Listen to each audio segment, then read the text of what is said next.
और रात में भी थे, कुछ था रात में, कोई था इसमें से? तुम तो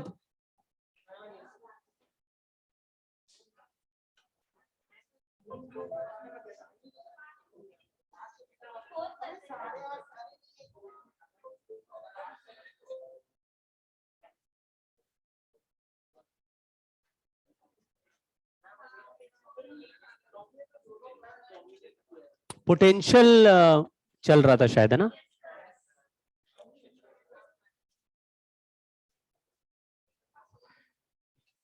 इस हफ्ते एक दो और एक्स्ट्रा क्लास लेना पड़ेगा। नेक्स्ट वीक वैसे तो मुझे बताना नहीं है, बट सीक्रेटली बता दे रहा हूँ, तुम लोग किसी को मत बताना। रिकॉर्डिंग चल रही, उनको भी पता चल जाएगा। हाँ, कुछ वही, जैसे पहले एक बार में फेब्रवरी 1 फेब को एक गेट टुगेदर था हम लोग का दिल्ली में, हम लोग सब गए थे, याद है आप? वैसे ये गेट टुगेदर अभी फिर से, मतलब मीटिंग है, ऑफिशियल मीटिंग दिल्ली में सारे सभी लोगों की, तो हम लोग फिर जाना है 2-3 दिन का उसमें इस बार, लेकिन वैसा वाला है, पिकनिक वाला है। टी, टीम बिल्डिंग एक्सरसाइज, जैसे तुम लोग जाते हो ना डीपीएस की तरफ। अब तो नहीं, कोरोना वाला तो नहीं गया होगा बहुत दिन से। कौन सा आंगन, कौन सा वाला है? मुक्त आंगन, गार्डन में सब अलग अलग ग्रुप बना के बैठ जाते हैं वैसे। तो नेक्स्ट वीक ऐसा होगा, 3-4 दिन, 4-5 दिन का है। 3 दिन तो मीटिंग है, तो हम लोग बीच में, वो तो ब्रेक शायद होगा, आई डोंट नो कैसे मैनेज करेंगे। फिर उससे पहले एक दो क्लासेस ले लेंगे उसके बाद भी, है ना? तो देखते हैं कैसे होगा। मतलब मैं अपनी तरफ से ले लूंगा एक दिन, एक आध दिन।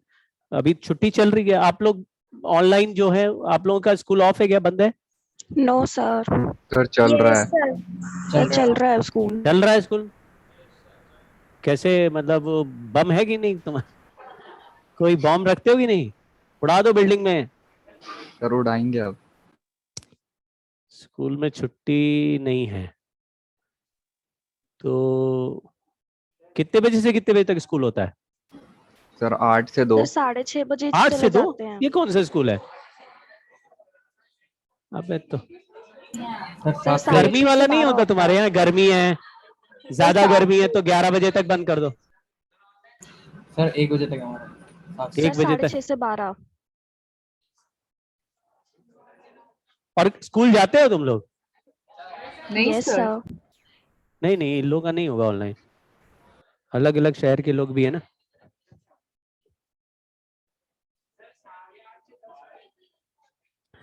तो हमारे पास क्या बचा अब, हमारे हाथ में कुछ नहीं। हमारे पास सुबह 5 बजे। हाँ सर 5 बजे वाला है।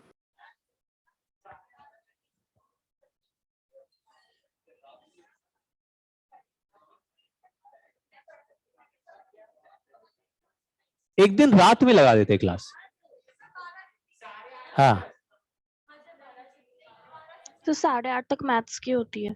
अरे नहीं नहीं, रात में 11 बजे लगा देंगे ना। सर अगले दिन सुबह 6:30 स्कूल जाना होता है, कोई 5 बजे उठना होता है। है? कैसे सब लोग उल्लू है यहाँ?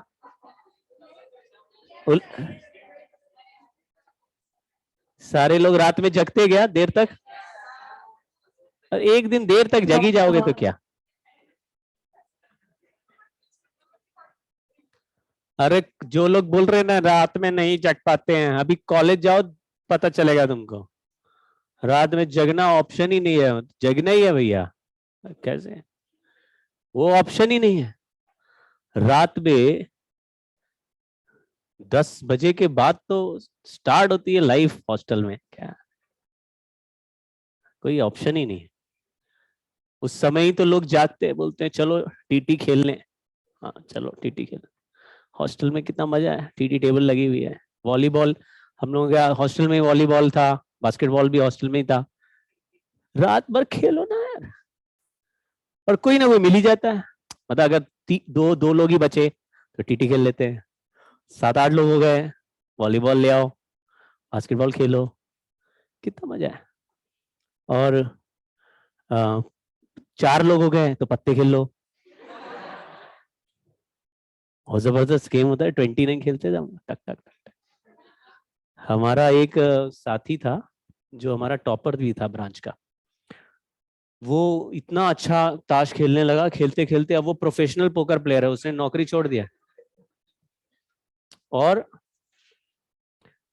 उसने जो है कोलंबो में कसिनो ज्यादा है, तो वेगस में, कोलंबो और गोवा, जैसे 3-4 जगह वो घूमता है, तो कोलंबो में एक कसिनो खोल दिया उसने। मतलब देयर वाज अ होटल में एक बड़ा होटल है, उसमें एक जगह ले लिया उसने होटल में, तो उस होटल का सारा कसिनो उसी का है, उसमें जो जो भी खेलेगा वो उसी का है पूरा गेम, कोलंबो में। देख लो कैसे कमाल कर रहे लोग। तो कभी तुमको जरूरत हो सीखने की, पेरेंट्स कहेंगे अच्छा। तो पोटेंशियल में 2 तरीके हैं कैलकुलेट करने के। आज हम लोग थोड़ा 2-4 चीजों के पोटेंशियल कैलकुलेट करेंगे, जैसे बिल्कुल वही रिपीटेशन लगेगा लेकिन इसमें टाइम बहुत कम लगेगा। पहले हमने जब फोर्स पहले पढ़ा, फिर फोर्स पर यूनिट चार्ज करके एक क्वांटिटी बना लिया इलेक्ट्रिक फील्ड का, फिर हमने बोला एक सिंगल चार्ज ना फोर्स नहीं लगा सकता, लेकिन एक सिंगल चार्ज फील्ड बना सकता है। फील्ड से क्या होता है, एक टेंडेंसी क्रिएट होती है जिससे दूसरे चार्ज पर फोर्स लग पाए। अब दूसरा चार्ज आएगा नहीं तो फील्ड बना पाएगा कि नहीं।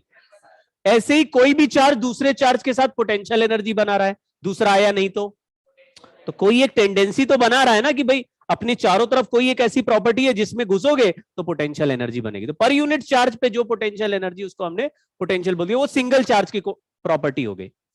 तो जैसे फील्ड में हमने पढ़ा कि एक चार्ज है तो एक फील्ड बन जाएगी, अगर 2 है तो 2 बन जाएगी, फिर टोटल कैसे निकलेगा, को वेक्टर सम कर दो, सुपरपोजिशन हो गया। ऐसे एक चार्ज है तो वो अपना पोटेंशियल बनाएगा। पोटेंशियल से हो क्या रहा है, उससे टेंडेंसी क्रिएट हो रही है जिससे वो दूसरे चार्ज के साथ, तो एक चार्ज का पोटेंशियल 100 वोल्ट है। इसका क्या मतलब हुआ कि जिस पॉइंट पे वो 100 वोल्ट बना रहा, अगर वहां पे यूनिट चार्ज रख दोगे तो 100 जूल एनर्जी बन जाएगी। अगर 2 कूलम रख दोगे तो इस चार्ज का कंट्रीब्यूशन समझ के, कोई ताकत जैसी आ रही ना कि उस पॉइंट पे कोई आएगा तो मैं उसके यूनिट चार्ज के साथ 100 जूल बनाऊंगा। अगर 2 कूलम आएगा तो 200 बनाएंगे, 3 कूलम आएगा तो 300 बनाएंगे। सेंस बन रहा है क्या। तो किसी पॉइंट पर पोटेंशियल V है, किसने बनाया, कोई चार्ज है हमारे पास, उसने V पोटेंशियल बना दिया। इस V वाले पॉइंट पर मैंने कोई चार्ज क्यों रख दिया, तो इस चार्ज की इस V वाले के साथ कितनी पोटेंशियल एनर्जी हो गई, Q इंटू V। कुछ वैसे ही नहीं हुआ जैसे फोर्स निकालते थे कि E फील्ड में Q चार्ज आया तो QE फोर्स हो गया, V पोटेंशियल पे Q चार्ज आया तो QV क्या हो गया, पोटेंशियल एनर्जी हो गया इस चार्ज का अदर चार्जेस के साथ जो पोटेंशियल बना है। तो सिमिलर कॉन्सेप्ट है, पोटेंशियल सिंगल चार्ज बनाएगा, अगर एक से ज्यादा चार्जेस है तो पोटेंशियल सिंपली ऐड कर दो। ये बिल्कुल स्केलर क्वांटिटी, आपको सब्ट्रैक्शन मतलब डायरेक्शन नहीं है इनमें। तो 2 तरीके हैं पोटेंशियल कैलकुलेट करने के, एक पोटेंशियल सारे छोटे छोटे चार्ज का ऐड कर दो टोटल तो आ जाता है। इसी में अगर बड़ा जैसे कॉन्टिन्यूअस चार्ज डिस्ट्रीब्यूशन है, जैसे रिंग हो गया, रॉड हो गया, डिस्क हो गया, स्फीयर हो गया, ऐसे में हम छोटा सा चार्ज बनाएंगे dq, याद आ गया, और dq का पोटेंशियल निकालेंगे dv, और सारे dq के पोटेंशियल्स को, ये तो वैसे ही हो गया जैसे v1 प्लस v2, ये पॉइंट चार्जेस हैं, ये इंटीग्रेशन वाला छोटा dq चार्ज। तो 2 स्टेप हो गए, पहले एक बड़े ऑब्जेक्ट में छोटा टुकड़ा कट करेंगे, उसका पोटेंशियल निकालेंगे, फिर उसका डायरेक्शन नहीं देखेंगे, फिर बस इंटीग्रेट कर देंगे एक लिमिट से, एक पॉइंट से दूसरे पॉइंट। आइडिया लग गया। पहले पढ़ चुके हैं ये सब, बट फील्ड में पढ़ा था, वहां डायरेक्शन भी देखना होता है, ये चेक करना होता था कॉस थीटा वाला इंटीग्रेट करें या कॉस साइन थीटा वाला करें, कौन सा इधर आ रहा है, कौन सा कैंसिल हो जाएगा, ये चेक करते थे। अभी इसमें कुछ नहीं। दूसरा पोटेंशियल का फॉर्मूला नहीं है, पोटेंशियल डिफरेंस का है, minus integration E dot D are. ये भी लास्ट क्लास में मैंने सिखाया कि मान लीजिए दुनिया में कहीं इलेक्ट्रिक फील्ड है, तो इलेक्ट्रिक फील्ड में पोटेंशियल चेंज होने लगता है। जहां इलेक्ट्रिक फील्ड होती है वहां पोटेंशियल चेंज हो रहा होता है। तो एक पॉइंट पे पोटेंशियल का वैल्यू V1 है, इलेक्ट्रिक फील्ड में आगे चलोगे तो V1 से कम हो जाएगा वैल्यू, और आगे चलोगे और कम हो जाएगा, और कम हो जाएगा, अपोजिट आओगे तो, और परपेंडिकुलर चलोगे तो पोटेंशियल 0 हो जाएगा। क्या, पोटेंशियल का डिफरेंस 0 हो जाएगा। मतलब पोटेंशियल अगर यहाँ 5 वोल्ट है, यहाँ भी 5 वोल्ट है, यहाँ भी 5 वोल्ट है, यहाँ भी 5 वोल्ट है, समझ गए, वो सारे पॉइंट को मिला के अगर प्लेन बना दे तो इक्वी पोटेंशियल सरफेस हो जाएगा। है ना। और तो जिन दो पॉइंट के बीच में हम इंटीग्रेट करेंगे उन्हीं दोनों का पोटेंशियल डिफरेंस आ जाएगा। तो अगर देखो इलेक्ट्रिक फील्ड ज्यादातर हमें पता है, तो दो चॉइस हो गई, या तो छोटे टुकड़े में कट करके छोटे टुकड़े का पोटेंशियल निकाल के इंटीग्रेट कर दो, या फिर जिसकी भी पोटेंशियल का आंसर चाहिए उसका इलेक्ट्रिक फील्ड हमें पता है, तो इलेक्ट्रिक फील्ड को अप्रोप्रिएट पॉइंट्स के बीच में, तो जिन दो पॉइंट के बीच में इंटीग्रेट करोगे उन दोनों पॉइंट के बीच का पोटेंशियल डिफरेंस आ जाएगा। उनमें से एक पॉइंट का आंसर पता है तो दूसरे का आंसर भी कैलकुलेट हो जाएगा। ठीक है, यहां तक मामला क्लियर है। तो इसको हम लोग ऐसे ही करते हैं। ये सवाल वैसे ही है कि मैंने ये रिंग लिया, ये तो वैसे ही वाला ही रिंग हो गया जिसका हम लोग फील्ड भी निकालते थे सामने। क्या आंसर आता था फील्ड का? AQ x upon power 3/2। हाँ, तो ये फील्ड का आंसर हमें पता है। अब पोटेंशियल का आंसर इस P पॉइंट पे चाहिए, तो मैंने पहला तरीका लगाया। फर्स्ट मेथड कह रहा है कि आप छोटा टुकड़ा ले लो DQ। तो ये DQ का P पॉइंट से डिस्टेंस पता चल रहा है क्या? इसको अगर मैं R मान लूं तो छोटे से चार्ज का पोटेंशियल KQ/R की जैसे, देखो कुछ साइंस बना गया। पॉइंट चार्ज के पोटेंशियल फॉर्मूला क्या था? तो DQ का K DQ/R। अब बस इसको इंटीग्रेट कर देंगे, पोटेंशियल आ जाएगा। K और R की जगह लिख दिया, ठीक है, और इंटीग्रेट करा। K और ये सब कांस्टेंट है, DQ का इंटीग्रेशन Q हो जाएगा, आंसर आ जाएगा KQ/x²। आप ऐसे भी देखिए तो किसी भी DQ से यहां का डिस्टेंस क्या है? इधर वाले DQ से भी, इधर वाले सभी से डिस्टेंस तो √R² + x² है। तो पूरे चार्ज का डिस्टेंस कितना? भाई यहाँ पे कोई कंपोनेंट तो लेना नहीं है, तो अगर मैं यहाँ पे Q1 चार्ज बोल दूं या Q2 Q3 Q4, तो सभी का डिस्टेंस सेम है, तो K सबके लिए सेम और डिस्टेंस भी सबके लिए सेम। तो ऊपर Q1 + Q2 + Q3 + Q4 सारा ऐड कर देंगे तो टोटल चार्ज Q बन जाएगा। सेंस बना गया, सिंपली हो जाएगा। सेंटर पे पोटेंशियल निकाला तो क्या करेंगे? सेंटर पे पोटेंशियल 0 हो जाएगा। अच्छा, तो ये बता रहे 0 नहीं होगा, तो क्या आंसर क्या दे रहे हो? मैंने अगर पूछा सेंटर पे पोटेंशियल क्या है, तो मैं सेंटर पे पोटेंशियल का आंसर जानना चाहता हूं, या सेंटर पे क्या आंसर नहीं हो सकता वो जानना चाहता हूं। कि सर 0 नहीं होगा, 1 भी नहीं होगा, और 100 नहीं होगा, और क्या क्या नहीं होगा ये बताओगे कि एक आंसर बताओ? 4 ऑप्शन आते सवाल में, राइट ऑप्शन को बबल करना होता है या रॉन्ग वाले को बबल करना होता है कि ये 3 रॉन्ग है, अब बाकी देख लो भाई। कितने बबल कर दोगे? 3 कि रॉन्ग वाले बता देंगे, अब बाकी तुम समझ लो राइट कौन सा है। हाँ, आप इसमें देखो, अगर x का वैल्यू 0 पुट कर दे तो x का वैल्यू 0 पुट कर दे तो कहां लौट जाएंगे हम लोग? सेंटर से ही x डिस्टेंस है भैया, x 0 पुट करो तो कहां आ गया? सेंटर पे आ गया। वैसे भी देखो, सेंटर का किसी भी पॉइंट से डिस्टेंस कितना आ रहा है, तो यहां पे अगर मैं Q1 टुकड़ा ले लो तो KQ1/R, इसको Q2 बोल दो, KQ2/R, KQ3/R के, तो सारा Q1 + Q2 सब ऐड करोगे तो चार्ज ही तो ऐड हो जाएगा। तो क्या आंसर आ जाएगा? ये स्केलर क्वांटिटी थोड़ा रियलाइज तो करो, ये ऐसा नहीं इधर से इधर कट गया।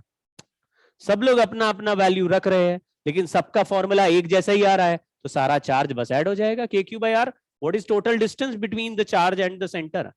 आ रही है हर जगह से भाई, सिंपल तो है। तो पोटेंशियल सेंटर पे आया।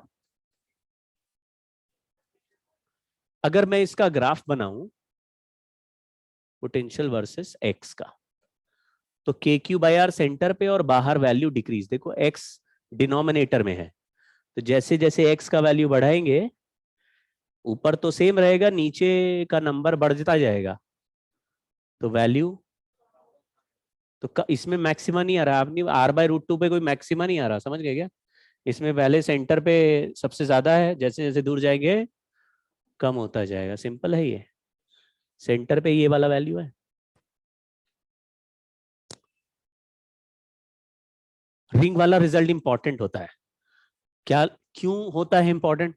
क्योंकि रिंग वाला रिजल्ट अगर मान लो कोई याद करके नहीं भी गया और उसी मोमेंट में उसने सोचा, तो भी वो इंटीग्रेशन की भी जरूरत नहीं है। अगर रिंग ये है और सेंटर से x डिस्टेंस पे पोटेंशियल पूछा, तो किसी भी पार्टिकल से कितना दूर हो, तो किसी भी पार्टिकल का फॉर्मूला KQ/R ही तो होता है भाई, किसी भी पार्टिकल के लिए लिखो KQ बाई ये वाला टेढ़ा वाला डिस्टेंस, फिर सबको सारे पार्टिकल को ऐड करोगे तो चार्ज ऐड हो जाएगा टोटल। समझे क्या, है कि नहीं? इसी हिसाब से अगर कोई कहता है मेरे पास सेमी सर्कुलर रिंग है चार्ज Q की, देखो चार्ज Q इसी पे है, तो इसके सेंटर से x डिस्टेंस पर पोटेंशियल कितना होगा? सेम आंसर, क्योंकि अभी भी सारे पार्टिकल कितने दूर है, थोड़ा दिमाग लगा पा रहे हो कि नहीं? सेमी सर्कल का आंसर भी यही है, लेकिन फील्ड का आंसर सेम नहीं आता, क्योंकि फील्ड में अपर हाफ की फील्ड को लोअर हाफ की फील्ड से साइन थीटा वाला कंपोनेंट कैंसिल करना होता है। तो अगर मैं बोलूं कि एक पूरा रिंग है चार्ज Q का, उसको आधा काट के फेंक दिया, तो जब पूरा रिंग था तो फील्ड था E और पोटेंशियल था V, आधा काट के फेंक दिया तो पोटेंशियल कितना रह गया? नहीं, पोटेंशियल का फॉर्मूला सेम, लेकिन चार्ज भी आधा हो गया ना, आधा काट के फेंक दिया तो चार्ज आधा रह गया, तो आधा चार्ज तो आधा ही पोटेंशियल बनाएगा ना, तो कितना पोटेंशियल रह जाएगा? V/2, लेकिन इलेक्ट्रिक फील्ड E/2 नहीं होगा, तो कितना, मतलब E/2 से ज्यादा होगा कि कम होगा? ना ना ना ना ना, वो हम x डिस्टेंस पे पूछ रहे, सेंटर पे नहीं।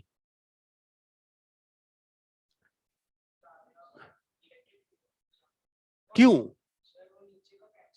हाँ, बोल रहे कि पहले साइन थीटा वाले कट जाते थे तो केवल कॉस वाला इंटीग्रेट, अब साइन थीटा भी कटेगा नहीं, तो वो बचेगा कि नहीं बचेगा? अगर बच गया तो फील्ड थोड़ा ज्यादा ही बचेगा ना, मतलब पहले जो था उसमें थोड़ा और आ गया तो नेट फील्ड इंक्रीज ही होगा, यानी अभी फील्ड का वैल्यू E/2 होगा। क्या आधा रिंग काट दें तो E/2? समझ गए? बड़ा लॉजिकल ऑब्जेक्टिव सवाल बन गया ना। पूरा रिंग का फील्ड 100 है, पूरे रिंग का पोटेंशियल 100 है, आधा रिंग काट के फेंक दिया, पोटेंशियल कितना है? पोटेंशियल 50 बचा, आधा चार्ज फेंक दिया, 50 बचा। अभी दोनों हाफ लगा देंगे तो ये भी बनाएगा 50, वो भी बनाएगा 50, टोटल क्या दिखेगा? 100। लेकिन अगर आधा काट के फेंक दिया तो फील्ड कितना दिखेगा? अब मोर देन 50 दिखेगा। समझे क्या? वैल्यू क्या है हमको नहीं मालूम, लेकिन वैल्यू 50 से ज्यादा। सेंस बना थोड़ा थोड़ा, क्योंकि साइन थीटा वाला कंपोनेंट अगर मैं ऐड करूंगा तो जो कॉस थीटा उसमें कुछ ऐड ही हो रहा है ना, ऐड होने से बढ़ता ही है वैल्यू। हाँ जी, हाँ तो 100 का तो 50 कर दिया ना मैंने, समझ गए क्या? रॉड वाला ऐसा केस हमने किया हुआ इलेक्ट्रिक फील्ड निकालते समय। आपको याद है इसका आंसर क्या आया था इलेक्ट्रिक फील्ड का? KQ बाय, हाँ R1 R2 कर देंगे, KQ बाय R1 R2। एक डिस्टेंस R1 है, दूसरे एंड से डिस्टेंस R2 को ज्यादा है क्या? KQ by R1 R2। वैसा ही आंसर आएगा बट लॉग में आएगा, ln में आएगा आपकी, KQ by K lambda ln R2 by R1। चलिए खैर, यहां पे P पॉइंट है और यहां पे पोटेंशियल पूछा गया है। P पॉइंट पे पहले फील्ड पूछते थे यहां पे, तो मैंने यहां से x डिस्टेंस गए और एक छोटा सा सेगमेंट कट किया जिसका थिकनेस है और इसका चार्ज है, लेकिन चार्ज हम लोग यूनिटरी मेथड से निकाल सकते हैं। लग रहा बहुत ऊंची बात कर दी। L लेंथ का चार्ज Q है, dx लेंथ का चार्ज क्या है? Total by total divide. अगर ये dq है तो यहां से कितना दूर है? देखो ये मैंने x डिस्टेंस ही लिया है, तो ये dq P पॉइंट से कितना दूर है? x ही दूर है, क्योंकि वहीं से तो x लिया है। समझ गए क्या? x वहीं से लेना कोई मजबूरी है क्या? नहीं, बस लिमिट बदलती है। अगर यहां से x ले और यहां से x ले, इन दोनों में क्या डिफरेंस है? जैसे रॉड ये है, अगर मैं इस पॉइंट को x इक्वल टू 0 लिखूं तो रॉड का इंटीग्रेशन लिमिट कहां से कहां तक चलने वाला है? रॉड का ये पॉइंट x इक्वल टू 0 है, 0 to R plus है। क्या 0 पर भी रॉड है? रॉड का एंड 0 पे दिख रहा है क्या? ये पॉइंट x इक्वल टू 0 है, लेकिन रॉड का एंड किस x के वैल्यू से स्टार्ट हो रहा है? मतलब ये ओरिजिन है, तो ओरिजिन से कितना दूर चलोगे तब रॉड स्टार्ट होगा?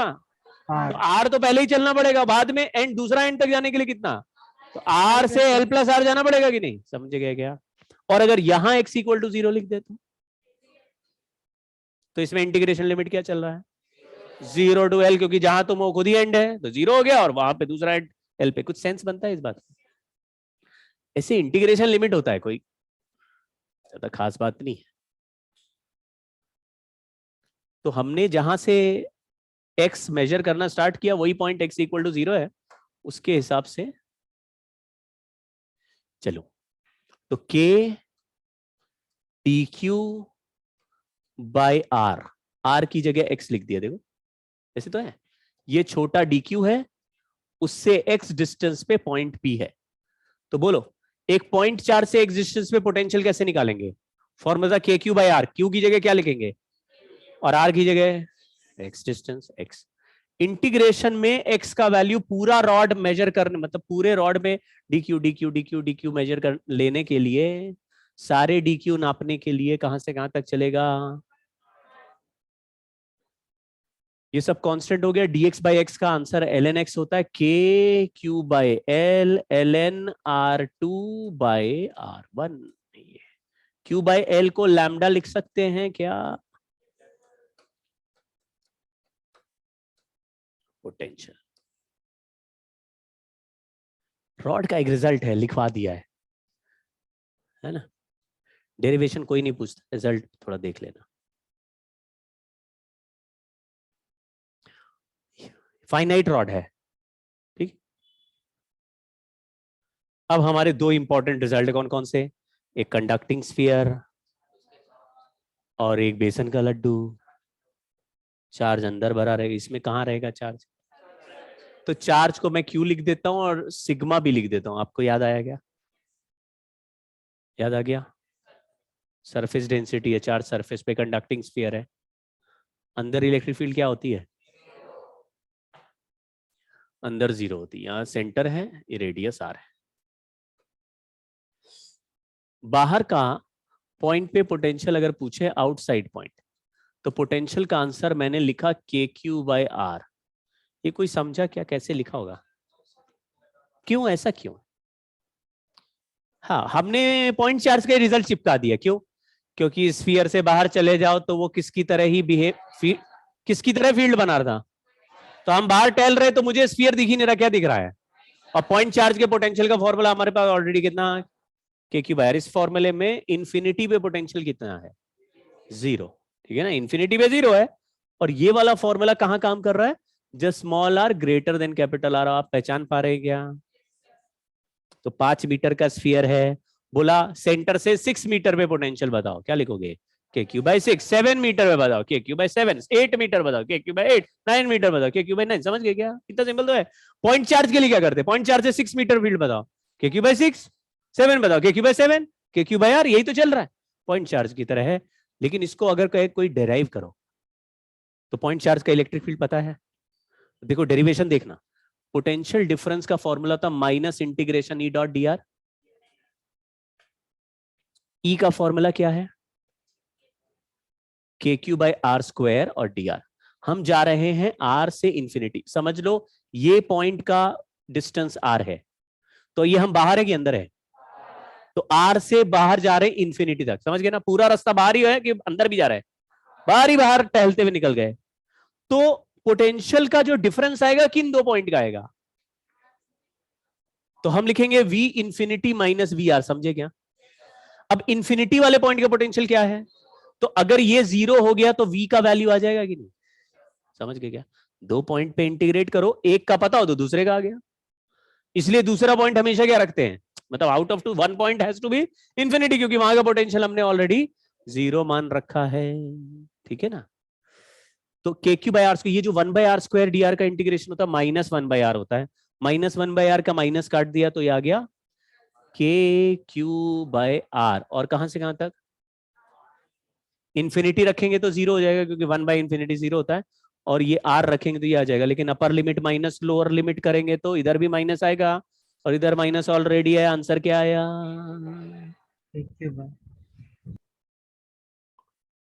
समझ गए मेथड? लेकिन हमको ऑलरेडी आइडिया है कि पॉइंट चार्ज किधर बिहेव कर रहा है, तो पॉइंट चार्ज वाला पोटेंशियल लिख दो। ठीक है। अच्छा, अब इसको देख के बोलो कि अगर ये r डिस्टेंस पे kq बाय r है, जैसे 6 मीटर पे kq बाय 6 है, तो 5.5 मीटर पे क्या होगा, kq बाय 5.1 मीटर पे क्या होगा, समझ गए क्या? तो वहां से आएंगे 5.001 मीटर पे क्या होगा, वही रखोगे। तो 5 तक का तो सारा पॉइंट एक्सटर्नली पॉइंट है ना, तो वहां से जस्ट सरफेस पे पहुंचेंगे, यानी small r equal to capital R पे इस फॉर्मूले में स्मॉल r की जगह क्या लिख देंगे, तो ये कहां का पोटेंशियल आ गया के क्यू बाय कैपिटल R। ठीक, अब तीसरी बात कर रहे हैं, small r less than capital R, मतलब अंदर के किसी पॉइंट पे पोटेंशियल पता लगाना। ठीक है, लेकिन अंदर हर जगह इलेक्ट्रिक फील्ड क्या होता है, इलेक्ट्रिक फील्ड 0 होता है, तो पोटेंशियल डिफरेंस क्या होता है, पोटेंशियल कांस्टेंट और पोटेंशियल डिफरेंस 0, समझ गए क्या, पोटेंशियल कांस्टेंट। अब अंदर स्फीयर के घुसना है तुम्हें, और तुम चलते चलते सरफेस तक आ गए हो, अब अंदर घुस रहे हो, सरफेस पे पोटेंशियल कितना है, और अंदर जाते ही फील्ड गायब हो जाएगा और पोटेंशियल चेंज होना बंद हो जाएगा, मतलब पोटेंशियल चेंज ही नहीं होगा। तो मुझे बताओ अंदर पोटेंशियल कितना होगा, तुम के क्यू बाय आर से अंदर गए और फील्ड है ही नहीं, तो अंदर कितना पोटेंशियल है, और फिर यहां अंदर दूसरे पॉइंट पे आगे कितना है, और तीसरे पॉइंट पे आगे तो कितना है, समझ गए क्या? तो अंदर हर पॉइंट पर potential same inside, potential difference 0, यानी potential k Q by r everywhere inside.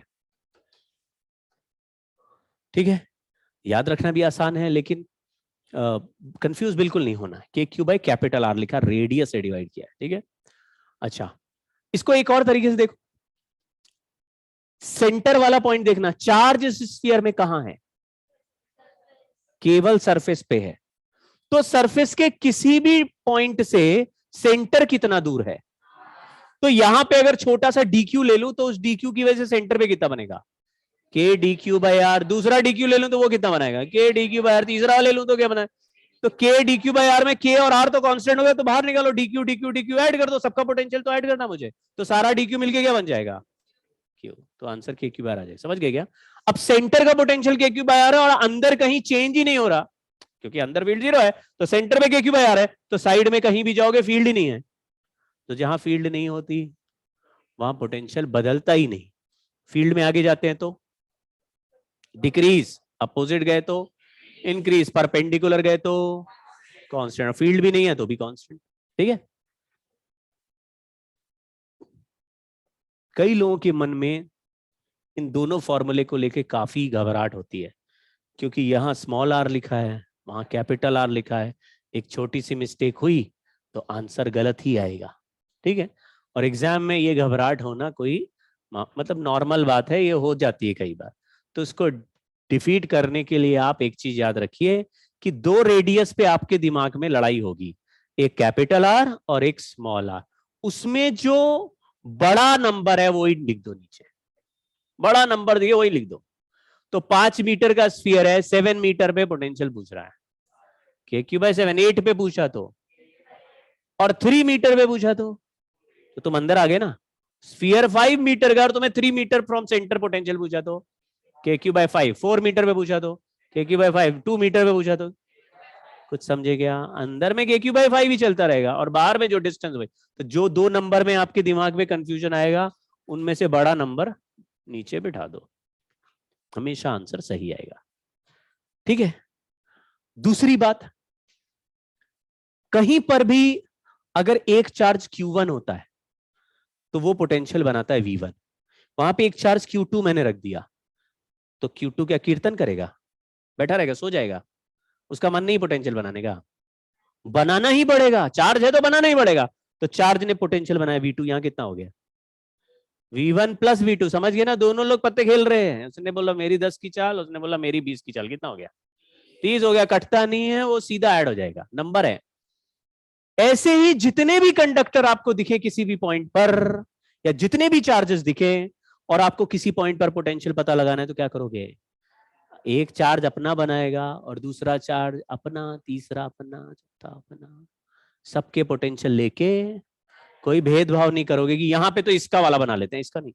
जैसे हम लोग क्या करते थे, इलेक्ट्रिक फील्ड कैलकुलेट करते समय हम गॉसियन सरफेस बनाते थे और जो चार्ज एनक्लोज्ड होता था केवल उसी की फील्ड लिख देते थे। कुछ याद आया क्या?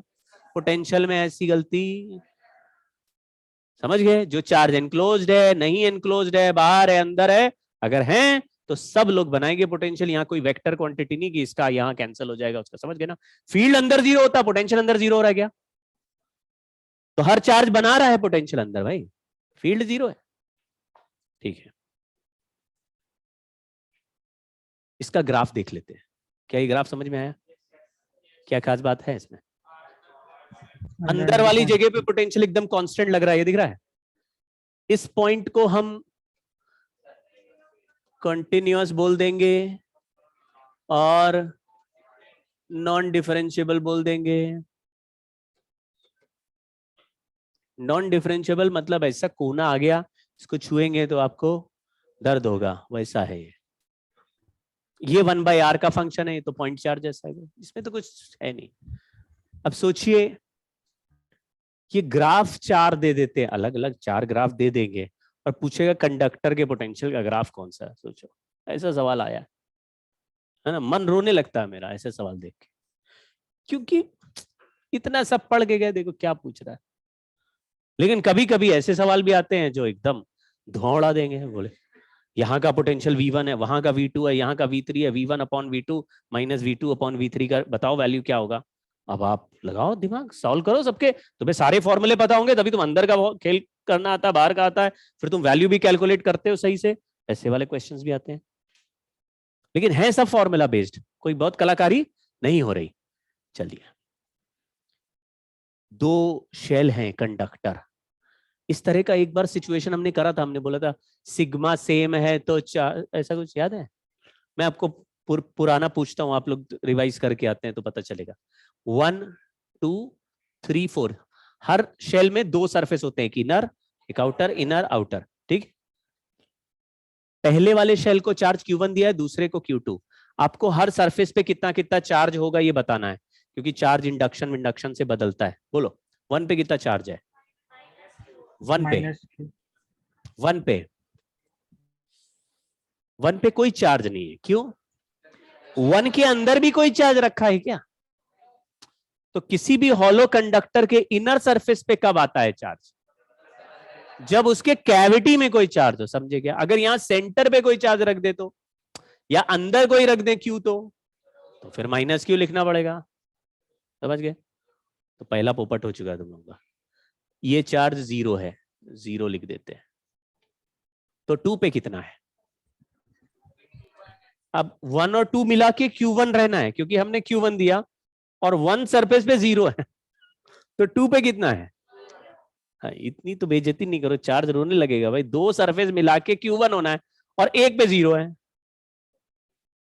2 नंबर का सम Q1 है और 1 नंबर 0 है, दूसरा क्या बचा? 2Q1, ये तो यही हो गया।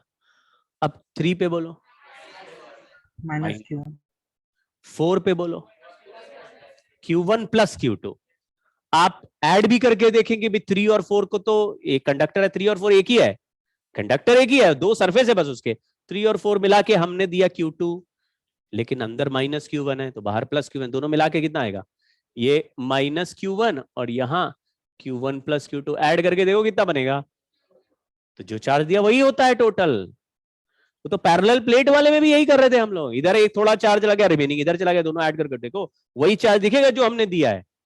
चार्ज कोई ग्रो थोड़ी ना हो रहा है कि हमने बीज लगा दिया था सर, कल सवाल बनाया था क्यों था, अब ग्रो हो गया, बढ़ गया है, ऐसा होता है क्या? चलो ये तो अलग बात हो गई। अब सवाल ये है कि देखो क्वेश्चन लिखा हुआ there are 2 concentric shells, find their potential difference. मतलब ऐसा सवाल वेग है, ये नहीं लिखा कि किन 2 पॉइंट का पोटेंशियल डिफरेंस चाहिए, आपको इन्हीं कंडक्टर का ही पोटेंशियल डिफरेंस चाहिए।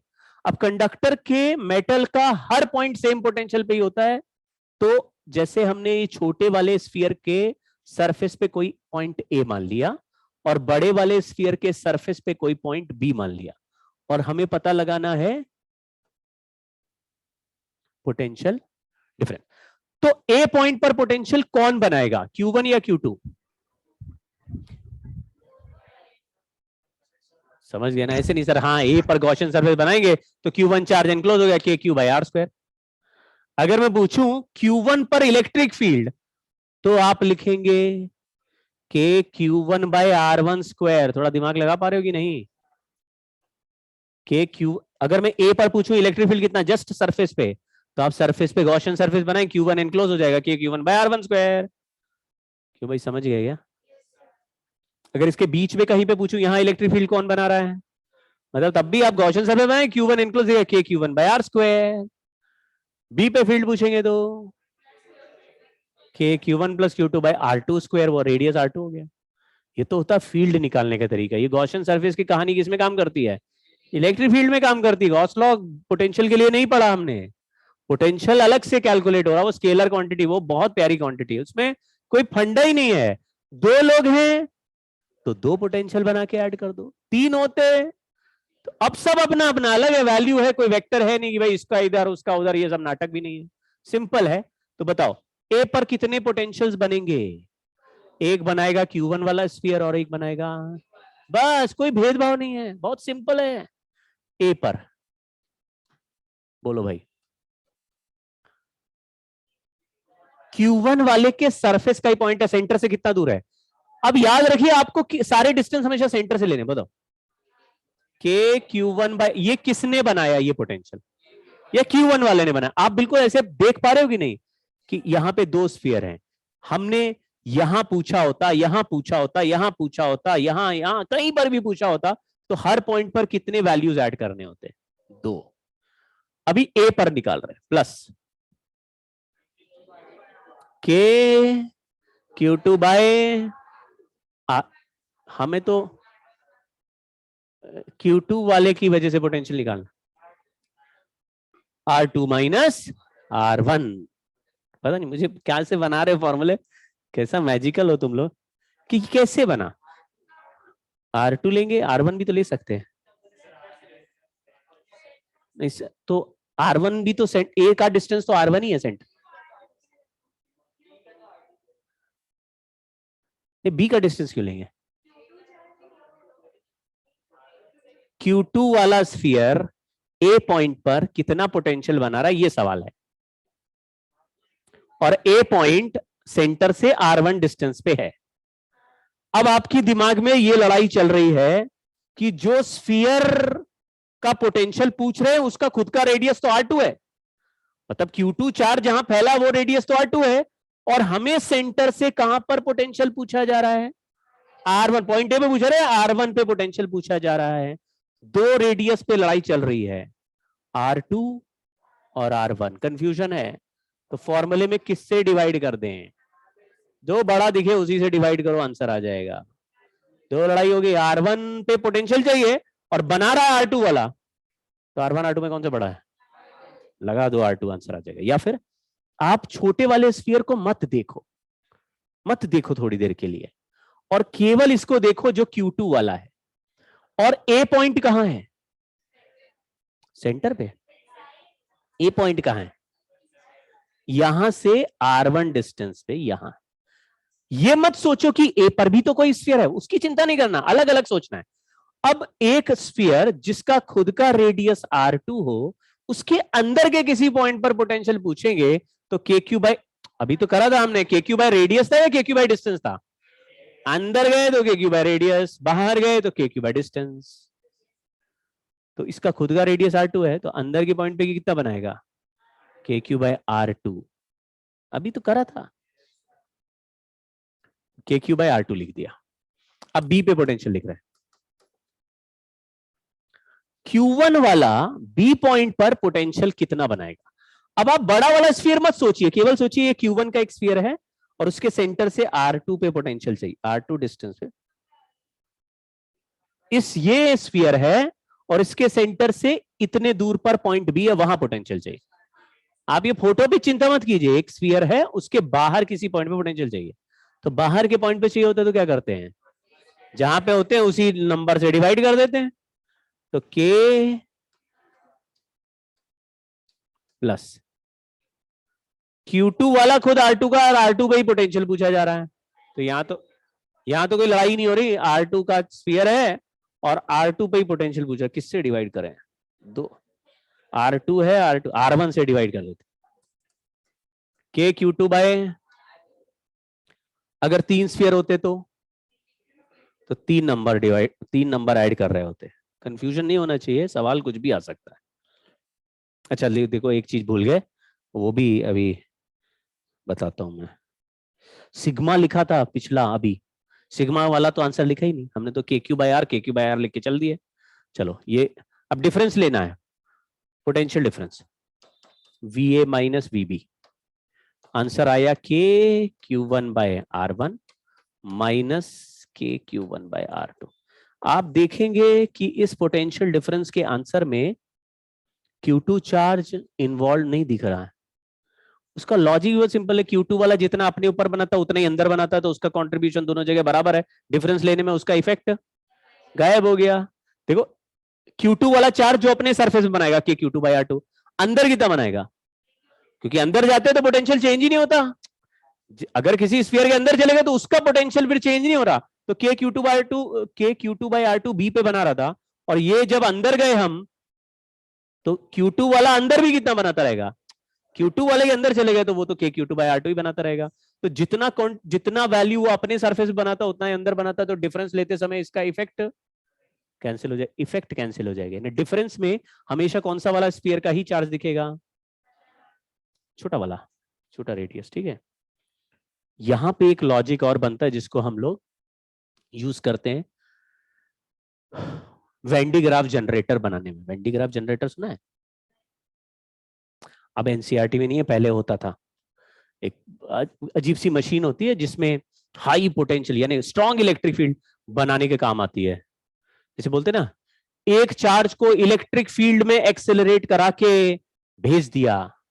कुछ एक्सपेरिमेंट होते हैं, देखो साइंटिस्ट लोगों का यही काम है, पागल होते हैं वो, ऐसे बाल बड़े करके वो यही करते रहते दिन भर कि आयंस को छोड़ दें तो क्या होगा, फिर सामने प्लेट रख दें तो क्या होगा, फिर उस सोल्यूशन में घुसा दें तो क्या होगा, फिर किससे क्या रिएक्शन होगा, यही सब सीखते हैं। तो इलेक्ट्रिक फील्ड में चार्ज को चलाएंगे तभी वो एक्सेलरेट होगा, तभी भागेगा, लेकिन इलेक्ट्रिक फील्ड कहां से लाएंगे? तो उसके लिए एक मशीन बनाई, वेन डी ग्राफ जनरेटर नाम ही है, वेन डी ग्राफ जनरेटर। तो इलेक्ट्रिक फील्ड जनरेट करता है वो। उसका कॉन्सेप्ट ऐसी है, अभी थोड़ा सा बताता हूं मैं। पहले एनसीईआरटी में था 3 साल पहले, अब नहीं है, तो अब हमको पढ़ने की जरूरत नहीं। लेकिन जैसे अगर मैं मान लो इस और इसमें देखूं तो KQ1/R1 माइनस KQ1/R2 है। R1 का नंबर छोटा है तो ये वैल्यू बड़ा हो गया, और ये बड़ा रेडियस है, ये वैल्यू छोटा हो गया। तो पोटेंशियल डिफरेंस है, ये हायर पोटेंशियल पे और ये लोअर पोटेंशियल पे हमेशा। अब तुम Q2 को कोई भी चार्ज दे दो, क्या ये आंसर में Q2 आ रहा है? नहीं आ रहा। Q1 के हिसाब से ये हमेशा हायर पोटेंशियल, ये हमेशा लोअर पोटेंशियल है। अगर एक वायर इनके बीच में लगा दें तो चार्ज अपने आप हमेशा हायर पोटेंशियल से लोअर की तरफ जाने लगता है। तो Q1 का चार्ज खिसक के कहां जाने लगेगा? अब Q2 का वैल्यू बढ़ने से पोटेंशियल डिफरेंस पे कोई फर्क नहीं पड़ रहा, तो ये पोटेंशियल डिफरेंस तभी 0 होगा जब Q1 का वैल्यू 0 हो जाए। ये फॉर्मूला 0 करोगे ना तो Q1 0 रखना पड़ेगा, तभी 0 होगा। ये कहने का मतलब, अगर यहाँ पे 1 कूलम चार्ज है और यहाँ 100 कूलम चार्ज है, 100 कूलम बहुत ज्यादा चार्ज है, आपको ऐसा फीलिंग आएगी कि ये 1 कूलम चार्ज जब 100 की तरफ जाएगा तो 100 वाला इसको रिपेल करके वापस नहीं भेज देगा, तो 100 कूलम है। खेल क्या है, उधर से जब आएगा ना तो 100 कूलम पे पोटेंशियल डिफरेंस का कोई फर्क, क्योंकि 100 कूलम की वजह से अंदर इलेक्ट्रिक फील्ड हमेशा 0 है। इलेक्ट्रिक फील्ड बोला मैंने, पोटेंशियल कांस्टेंट। और जैसे कंडक्टर है तो कंडक्टर के बाहर जो चार्ज होते हैं उनकी वजह से अंदर इलेक्ट्रिक फील्ड 0 होती है। तो 100 कूलम तो 100 कूलम है, लेकिन रिपल्सिव फोर्स नहीं बना रहे अंदर, तो सारा चार्ज हमेशा किधर से किधर चले जाएगा, अंदर से बाहर वाले पे। तो ये फाइनल अगर इनको वायर से जोड़ दे तो ये 0 हो जाएगा और बाहर 101 हो जाएगा। समझ गए ना? तो कोई ऐसे बैलेंसिंग करने की जरूरत नहीं कि आधा इसको दे दें आधा इसको दे दें, थोड़ा इसको थोड़ा उसको, कुछ नहीं होगा। यहाँ हमेशा अंदर वाले का चार्ज क्या हो जाएगा, और सारा चार्ज निकल के, अगर एक हॉलो कंडक्टर के अंदर दूसरा कंडक्टर है, वायर से जोड़ दें तो सारा चार्ज किधर चला जाएगा, बड़े वाले पे छोटे वाले पे निकल लेगा, बड़े वाले पे। इसलिए क्या करते हैं, वेन डी ग्राफ जनरेटर में एक बेल्ट लगाते हैं ऐसे, यहां पे बेल्ट में मोटर लगा देते हैं, मोटर इसको ऐसे घुमाती है, बेल्ट ऐसे। कभी आपने देखा होगा जनरेटर में भी ऐसे बेल्ट और मोटर होती है, घुमाती है, कार में है ना, बेल्ट मोटर होती है, घुमाती है। तो ये बेल्ट है और यहाँ पे एक मेटल का ब्रश है जिसको अर्थिंग कर दिया, समझ गए? टूथपेस्ट नहीं लगाना है इसमें, मेटल का ब्रश है। अब जब ये रबर का बेल्ट जो मोटर के घुमाने से चलेगा तो ये ब्रश पे ऐसे रगड़ते हुए चलेगा और फ्रिक्शन से इस मेटल से इलेक्ट्रॉन निकल निकल के इस बेल्ट पे चिपक जाएंगे, क्योंकि बेल्ट एक नॉन कंडक्टर क्वांटिटी है तो उस पे चिपक जाएंगे, तो चिपके ही रह जाएंगे। जैसे हम लोग ना स्केल पे ऐसे रगड़ते हैं तो उसमें चार्ज आ जाता है, वो चिपके रहते हैं, तो चिपके फिर ऐसे चले जाएंगे। और मेटल को कर रखा अर्थिंग, तो जो इलेक्ट्रॉन ये देता जा रहा है वो अर्थ से इसको वापस वापस मिलता जाएगा, तो मतलब ये अट्रैक्ट नहीं करेगा उसको वापस अपने इलेक्ट्रॉन को, ये देता जा रहा है उधर से अर्थ से आते जा, तो ये ऐसे जाएगा ऊपर जाके। इसको हमने टच करा दिया किससे? मेटल से। मेटल पे जैसे ही चार्ज टच करता है मेटल क्या करता है? अपने सरफेस पे फैला देता है, और फिर इसको किससे जोड़ दिया? बड़े वाले से। तो जो चार्ज इसके पास आया वो निकल के बाहर वाले पे चला गया, अपने यहां बाहर वाले पे चला जाएगा, जो चार्ज आता जाएगा बाहर वाले पे। अब बाहर वाले के अंदर कोई फील्ड, तो देखिए क्या होता है, तुम कह रहे हो बाहर वाले क्या, ये तो ये चार्ज कर लो या वो चार्ज कर लो, बात तो एक ही है, एक नहीं है। जब बेल्ट को नॉर्मली आप चार्ज करके भेजते हो तो जैसे जैसे इसके सरफेस पे चार्ज बढ़ता जाता है, मान लो ये पॉजिटिव चार्ज ले रहा है मान लो, तो जैसे जैसे चार्ज बढ़ता है ये बेल्ट को रिपेल करने लगेगा, समझ गए ना? उधर से चार्ज लेके बेल्ट आ रही है और ये खुद बहुत सारा चार्ज हो चुका है, तो ये क्या करेगा? अट्रैक्ट करेगा, रिपेल करेगा? रिपेल करेगा, तो मोटर की दम निकल जाएगी चार्ज को ऊपर भेजने में, मोटर जल गई। लेकिन तुमने क्या किया? एक कंडक्टर का उसके ऊपर कवर बनाया और उनको वायर से जोड़ दिया। अब जो चार्ज था वो कहां चला गया? तो इसके पास हमेशा कितना चार्ज रहेगा? 0 चार्ज रहेगा, तो ये बेल्ट को रिपेल करेगा कि नहीं करेगा? तो बेल्ट फिर से चार्ज लेके आ रही तो इसको कोई प्रॉब्लम हो रही क्या? और लाओ, ये लो और लाओ, तो ये कब तक चार्ज करता रहेगा? जब तक तुम्हारे घर में लाइट आ रही है, मोटर चलेगी, चार्ज होता जाएगा। सुबह चला के छोड़ दो, शाम तक इसमें से बिजलियां कड़कने लगेंगी। तो ये गोला जो है ऐसे स्पार्किंग मारता हुआ दिखेगा आपको शाम तक, ऐसे हवा में रखा होगा, ऐसे हवा में स्पार्किंग मार रहा हो। तुम इसके पास अपना हाथ लेके जाओगे तो इसके सरफेस से तुम्हारे हाथ के बीच में चमकती हुई बिजलियां कड़क रही होंगी, मजा आएगा तुम्हें। ये क्या बन गया हवा में? Electric field. ये जितना चार्ज होता जाएगा उसके बाहर इलेक्ट्रिक फील्ड, अंदर नहीं है, बाहर। यहाँ पे स्ट्रॉन्ग इलेक्ट्रिक फील्ड बनती जा रही है, जितनी देर तक चलाओ उतना ज्यादा स्ट्रॉन्ग होता जाएगा। थोड़ा थोड़ा आइडिया लगे ना, कितना सिंपल एक्सपेरिमेंट है। तो ये हमने यहाँ सीख लिया कि चार्ज हमेशा अंदर से बाहर। कोई बोलता है एक बड़े कंडक्टर के अंदर छोटा कंडक्टर है और एक पे चार्ज Q1 है एक पे Q2 है, अगर इनको वायर से जोड़ दें तो क्या होगा? तो समझ रहे हैं ना, आधा आधा डिवाइड नहीं करना है, चार्ज को रेशियो वाइज डिवाइड नहीं करना है। आपको क्या बोलना है? सारा चार्ज गया बाहर, ये एक कंडक्टर हो गया, ये दो मिला के एक कंडक्टर हो गया। और एक कंडक्टर को चार्ज करते थे तो कहां रहता था? सारा आउटर सरफेस पे चला गया। ठीक है,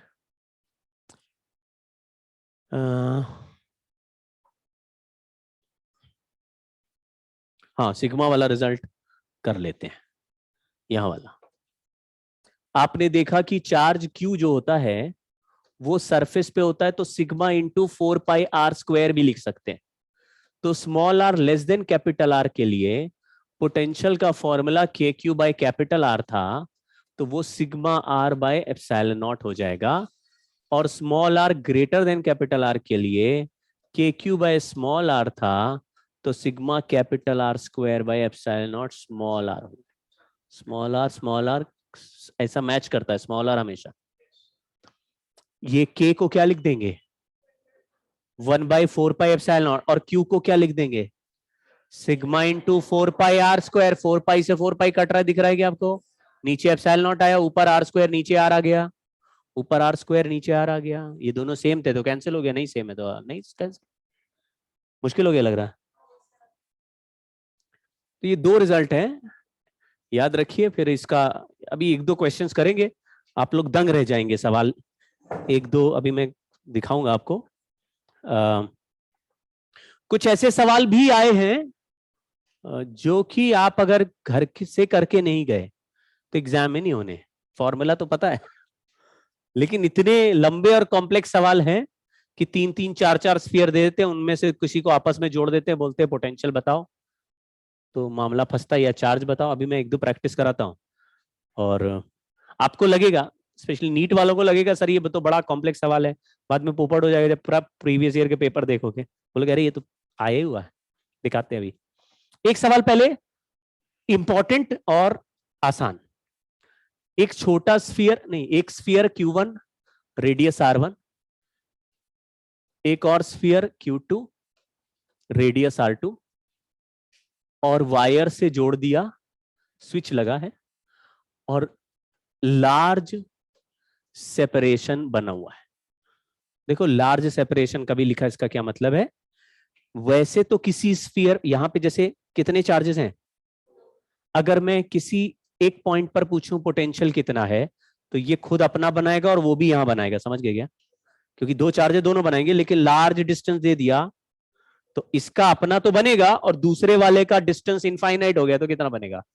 आप समझे क्या गड़बड़ है, मतलब क्या फायदा हो गया कि एक पॉइंट पे एक ही पोटेंशियल लिखना, अभी लार्ज डिस्टेंस लिखा है तो ठीक है। चलिए, तो हमने पूछा find final charge on each sphere after switch S is closed। तो स्विच S को क्लोज कर देंगे तो वायर ऐसे जुड़ जाएगा। अब सोचो ये कोई, जैसे ये तो वही केस हो गया ना, दो मैंने बोला था कि दो कंडक्टर को ऐसे टच करा दो तो एक से चार्ज निकल के दूसरे में जाता है, कुछ याद आया क्या? तो उस समय दो कंडक्टर को टच कराते थे तो आप बोलते थे अगर आधा चार्ज इस पे आधा इस पे, ऐसा कब बोलते थे? सेम ऑब्जेक्ट है तो बिल्कुल आइडेंटिकल स्फीयर होते थे, याद है क्या? एक जैसे हैं तो बोलते थे आधा आधा। जैसे अगर ये दोनों के रेडियस R होते हैं तो इस पे Q1 है, इस पे Q2, टोटल कितना हो गया? Q1 प्लस Q2, तो आधा इस पे दे दो आधा इस पे दे दो, कब?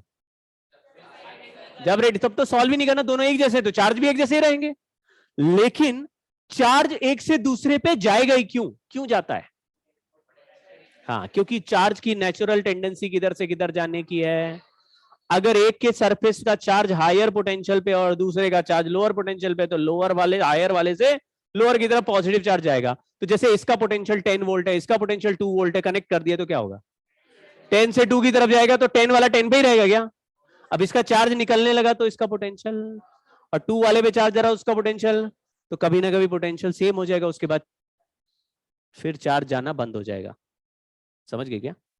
तो वैसे हो गया ना, जैसे इंक्लाइन प्लेन पे पत्थर ऊपर से नीचे आ रहा है, अगर ऐसे बराबर कर दो, जैसे समझ गए ना, इंक्लाइन प्लेन ऊपर छोड़ रहे थे नीचे जा रहा पानी, फिर ऐसे प्लेन कम करते जाओ एंगल और बराबर कर दो तो फिर फ्लो नहीं होगा। तो हमने क्या मान लिया कि इसका फाइनल चार्ज Q1 डैश है और इसका फाइनल चार्ज Q2 डैश है। तो एक रूल तो ये बताओ आपको समझ में आया क्या? इसका क्या मतलब है? कंजर्वेशन ऑफ चार्ज, कि इधर से थोड़ा चार्ज निकल के उधर तो जा सकता है, लेकिन चार्ज का टोटल वैल्यू चेंज। सेंस बन गया क्या? Conservation of charge. दूसरा रिजल्ट ये है कि दोनों का फाइनल पोटेंशियल सेम हो जाएगा। उस पे चार्ज कितना है? Q1 डैश है, फाइनल फाइनल फाइनल सेम करना, इनिशियल नहीं करना। इनिशियल तो अलग अलग है, तभी तो चार्ज फ्लो करेगा, समझ गए क्या? फाइनल सेम करना है। तो बोलो फाइनल चार्ज उस पे क्या है? Q1 डैश, तो उसके सरफेस पे पोटेंशियल कितना होगा? K प्लस 0 क्यों लिखा? क्योंकि ये चार्ज का पोटेंशियल भी वहां बनना चाहिए, लेकिन डिस्टेंस कैसा है? इनफाइनाइट है, इसलिए इसका कंट्रीब्यूशन वहां 0 लिख दिया। थोड़ा आइडिया लगा क्या? पोटेंशियल कितने लिखे हैं? 2 लिखे हैं, 2 चार्ज है 2 ही बनेंगे। इक्वल टू बोलो, चलो 0 प्लस, समझे क्या? इधर से Q1 का इंपैक्ट 0 हो गया और Q2 ने अपना बना दी Q2 डैश। तो आपको इस फॉर्मूले को देख के लग रहा होगा Q1 dash upon R1 is, यानी Q1 dash is proportional to R1, Q2 dash is proportional to, जब प्रोपोर्शनल हो गया तो फिर डिवाइड करना आसान हो गया, तो Q1 डैश का आंसर डायरेक्टली लिख रहा हूं, R1 अपॉन कितने पार्ट में डिवाइड हो रहा है चार्ज, लेकिन R1 का चार्ज R1 के प्रोपोर्शनल है, तो यहां पे टोटल चार्ज लिख दिया जी। और Q2 डैश का वैल्यू बोलो,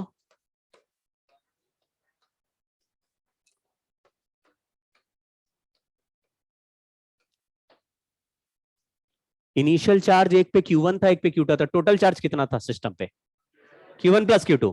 तो हम बोलते Q1 प्लस Q2 दोनों पूरा ले लिया और दोनों चार्ज को ऐसे डिवाइड कर दिया कि चार्ज रेडियस के डायरेक्टली प्रोपोर्शनल हो जाए। जैसे मान लो इसका रेडियस R है, इसका 2R है, रेशियो क्या हो गया, तो फाइनल चार्ज का रेशियो भी क्या दिखेगा, 1:2। समझ गए क्या?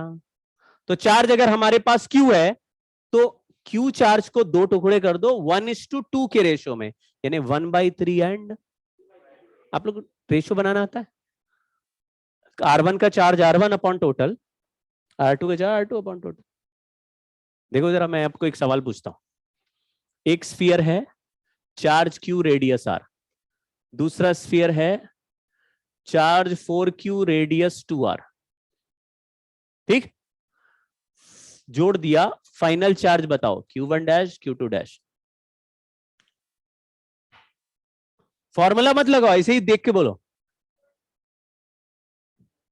टोटल चार्ज कितना है लल्लुओं, 5Q टोटल है, और रेशियो रेशियो क्या चल रहा है, रेडियो बोल रहा हूं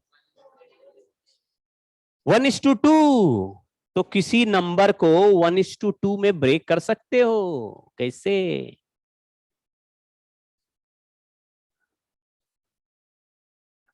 बोलो, 1/3 एंड ऑफ 5Q, कहानी खत्म।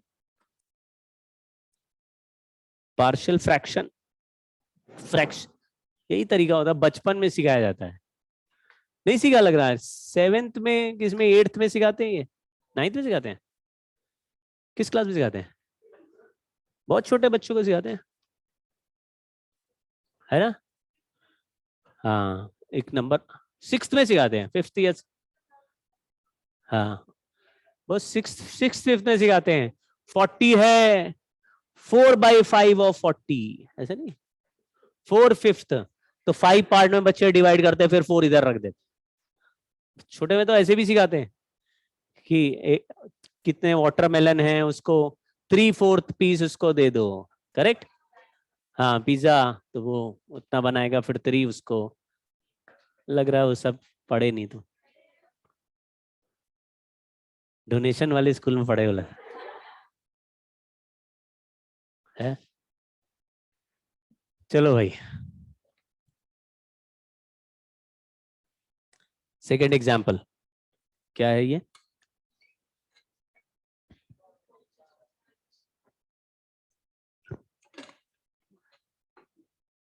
इंसुलेटर का मतलब हो गया नॉन कंडक्टर, यानी ये हमारा लड्डू है, हाँ, इसमें दो चीजें, क्यू भी, क्यू लिख देते, क्यू और डेंसिटी रो, समझ गए क्या, पहले जैसे क्यू और सिग्मा लिख देते, या क्यू और रो लिख दिया। अभी सिग्मा पर भी बेस्ड एक दो क्वेश्चन, मतलब नेक्स्ट क्लास में प्रैक्टिस करेंगे पोटेंशियल का, बहुत ही इंपॉर्टेंट है मामला, स्फीयर के केसेस ही ज्यादा पूछते हैं, ये वाला एग्जाम्पल इंपॉर्टेंट भी है। तो इसमें दो जगह पोटेंशियल निकालना होगा, ये क्या लिखा है, आउटसाइड में हमको क्या लिख देना है, कैसे लिखा, समझ कैसे आया, एक बार स्फीयर से बाहर गए तो वो पॉइंट चार्ज होता है उसका, तो पोटेंशियल मुझे पता है, उसका ही आंसर लिख दिया, कोई प्रॉब्लम है क्या, कोई प्रॉब्लम हुई नहीं। इसी आंसर को देखो तो हम रो के टर्म्स में लिख रहे हैं, लेकिन आपको अगर फील्ड का फॉर्मूला याद है तो ये लिख दोगे, फील्ड का फॉर्मूला बाहर में KQ/R² होता है, याद आया, रो के टर्म्स में क्या होता था, rho capital R³ upon 3 epsilon not small R², R² नीचे R³ ऊपर, तो K Q by are square की जगह के क्यू बाई आर, मतलब एक आर डिनोमिनेटर में कम कर दो, आंसर आ जाएगा। तो रो आर क्यूब अपॉन, ठीक देखा क्या, आर स्क्वायर की जगह आर कर दो, सेम फॉर्मूला लिख दो, ये हो गया आउटसाइड। घटता हुआ फील्ड पोटेंशियल है, सेम कहानी। सरफेस पे पूछे तो क्या आ जाएगा, सेम आंसर से बताना। इसमें कोई प्रॉब्लम, के Q by capital R surface पे है, तुम उस पे क्या पढ़ रहे हो, मैं तो यहां सामने पढ़ा रहा हूं। अच्छा अच्छा,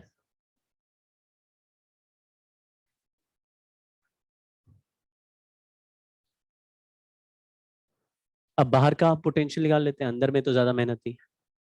किसी ने पूछा ये अंदर के किसी पॉइंट पे पोटेंशियल बताओ, यहां का पोटेंशियल। सरफेस का पोटेंशियल कितना, ये हमें पता चल गया, कितना। तो मैंने कहा अगर मैं स्मॉल आर से कैपिटल आर तक इंटीग्रेट कर दूं इलेक्ट्रिक फील्ड को, तो बताओ इलेक्ट्रिक फील्ड इनसाइड का फॉर्मूला किसी को ऐसा याद है, या ये याद है, K Q R by R cube लिख दो, या रो आर बाई 3 एप्सिलॉन लिख दो। ये दोनों फील्ड अंदर के हैं। हम लोग कहां चल के जा रहे हैं, अंदर है बाहर है? तो अंदर चलेंगे तो अंदर के फील्ड को इंटीग्रेट करना पड़ेगा, बाहर चलेंगे तो बाहर के फील्ड को इंटीग्रेट करना पड़ेगा। तो अंदर यहां स्मॉल आर से कैपिटल आर चल के जाएंगे, तो किन दो पॉइंट का पोटेंशियल डिफरेंस आएगा, स्मॉल आर और कैपिटल आर का। कैपिटल आर का पोटेंशियल ऑलरेडी हमें पता चल गया कितना, के की बाहर, वो तो बाहर से आके हमने पता लगा लिया। समझ गए क्या? चलो फिर लिखते हैं पोटेंशियल डिफरेंस, फॉर्मूला बोलो।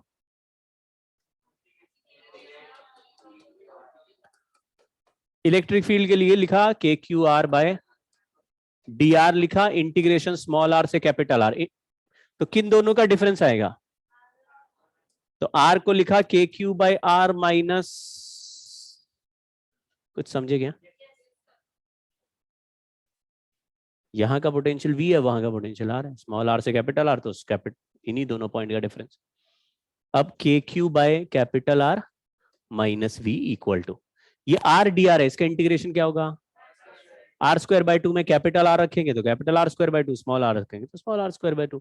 तो K Q by R cube minus बाहर रहने दो, sorry, R square minus R square by 2, ठीक। इंटीग्रेशन समझ गए? अब इस v को इधर भेज देते हैं, इसको इधर भेज देते हैं, माइनस उधर जाएगा प्लस हो जाएगा, तो v इक्वल टू के क्यू बाय आर, यहाँ पे आर क्यूब नीचे और ऊपर आर स्क्वायर कर दिया, कोई प्रॉब्लम? ये के क्यू बाय आर लिखा है, फिर plus K Q by R cube, R square minus R square by 2। तो K Q by R cube common दिख रहा है, तो R square plus R square by 2 minus R square by 2 करेंगे तो ये इसको ना, इसको भी 2 से ऐसे मल्टीप्लाई डिवाइड कर देते हैं। अब ठीक है, अब 2r क्यूब यहाँ कॉमन हो गया, ये 2r square plus R square कितना हो जाएगा, तो K Q by 2r cube, b क्या होता है, r क्यूब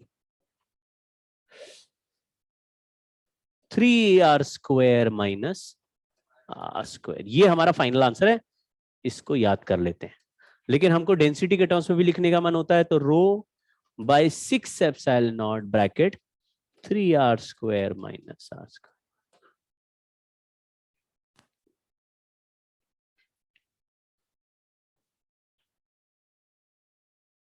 ये फंक्शन कैसा लग रहा है, मतलब ये पावर 2 का फंक्शन है, पावर 2 के फंक्शन को क्वाड्रेटिक फंक्शंस बोलते हैं, उनका शेप को पैराबोला बोलते हैं। तो ये वाला जो ग्राफ बनेगा ये कैसा शेप का बनेगा, पैराबोला। और बाहर वाला के क्यू बाय आर है, उसको इनवर्सली प्रोपोर्शनल रेक्टेंगल और हाइपरबोला बोलते हैं। तो आगे वाले स्लाइड में, अरे ये तो इंटीग्रेशन पहले से था, समझ गए क्या? देखो यही हुआ होगा, आर डी आर का इंटीग्रेशन कैपिटल आर से स्मॉल आर, जो भी है इन्होंने उल्टा कर दिया होगा, तो इधर लिमिट भी उल्टा कर दिया है, ठीक है क्या? कैपिटल आर से स्मॉल आर किया तो कैपिटल आर वाली लिमिट नीचे ऊपर ऐसे कर दिया, उससे फर्क नहीं पड़ेगा, आंसर सेम है। चलिए अब इसको देखो जरा, ये हमने यही फॉर्मूला लिखा था। अच्छा अगर मैं सेंटर पे पोटेंशियल पूछूं तो क्या आंसर आएगा,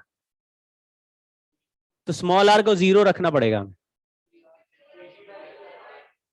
3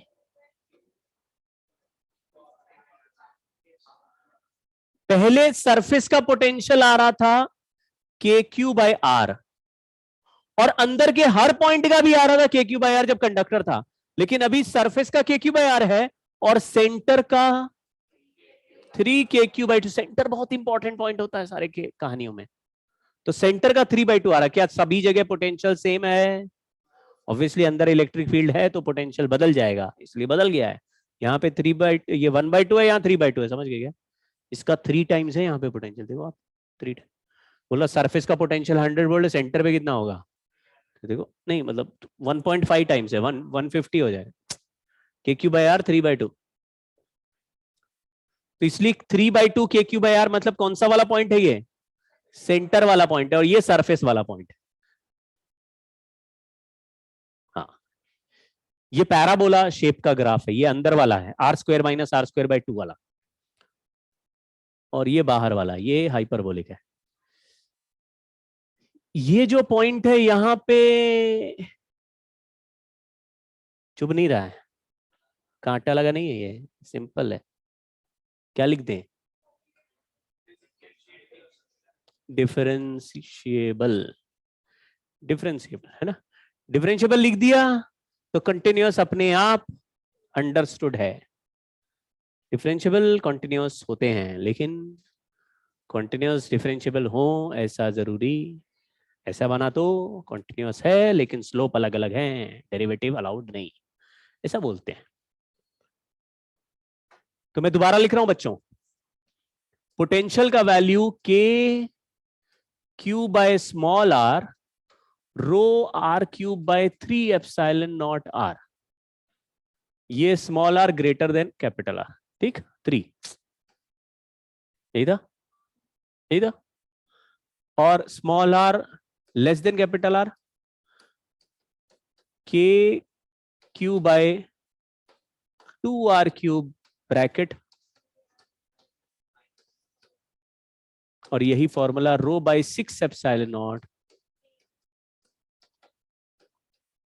और ये वाला result important for gravitation also,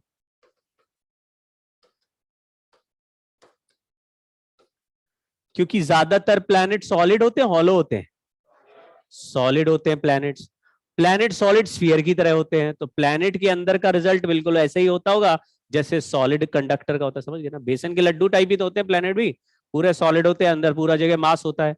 तो सबका पोटेंशियल का फॉर्मूला भी ऐसे ही चलता होगा अंदर जाने पे, बाहर के क्यूब नहीं, जीएम बाय आर। तो पोटेंशियल लेकिन थोड़ा अलग है, GM bye 2r cube 3r² minus, यहां पे केवल एक साइन माइनस है, समझ गए? इलेक्ट्रोस्टैटिक्स में पॉजिटिव चार्ज भी होता है, और तो चार्ज का साइन रखोगे तो अपने आप 2 साइन के पोटेंशियल बनेंगे। ग्रेविटेशन में केवल पॉजिटिव मास होता है, मास तो पॉजिटिव ही होता है, और पॉजिटिव मास ही कैसा फील्ड बना होता है, अट्रैक्टिव या रिपल्सिव? जैसे अगर ग्रेविटेशन फील्ड का डायरेक्शन पूछे तो किधर होगा, अवे होगा कि टुवर्ड्स होगा? तो पॉजिटिव मास किसके फील्ड से रिजेंबल कर रहा है हमारे चार्ज में? किस, कैसा चार्ज, पॉजिटिव चार्ज या नेगेटिव चार्ज, किसका फील्ड टुवर्ड्स होता है? समझ गए ना? तो यहां पे पॉजिटिव मास, यहां के नेगेटिव, तो यहां पे चार्ज को नेगेटिव रखोगे, दोनों रिजल्ट मैच करेंगे। कुछ सेंस बना क्या? जैसे चार्ज नेगेटिव है तो ऐसे बोलता है टुवर्ड्स, टुवर्ड्स द सेंटर, और ग्रेविटेशन में मास टुवर्ड्स द सेंटर ऑलरेडी बना रहा है, तो पॉजिटिव वैल्यू से नेगेटिव चार्ज जैसा रिजल्ट है, इसलिए यहां माइनस साइन अलग से दिखता है। चलिए थोड़ा थोड़ा ट्राई करते हैं, 1-2 क्वेश्चन करके दिखाता हूं। लिखा हुआ है कोई मेटालिक कंडक्टिंग फ्लूइड है, 27 उसके छोटे छोटे ड्रॉप्स हैं, और हर ड्रॉप का पोटेंशियल V है। अगर एक ड्रॉप का रेडियस a मान लो, चार्ज Q हो, तो उसका पोटेंशियल क्या हो जाएगा? अब आप बोले उसका मतलब सर कहां पे? कंडक्टर का पोटेंशियल मतलब उसके सरफेस का पोटेंशियल या उसके अंदर के किसी भी पॉइंट का, बाहर का नहीं? बोलो। के क्यू बाई ए, सारा चार्ज सरफेस पे ही रहेगा, कोई प्रॉब्लम है? कोई नहीं, V0 के क्यू बाई ए। अब ऐसे 27 ड्रॉप्स ऐड कर दो, मिक्स कर दिए सारे, तो हमारे को सिंगल ड्रॉप बन गया, तो उसका रेडियस और ये इनका सेम ही रहेगा क्या? नहीं। तो फिर कैसे निकाले नया रेडियस?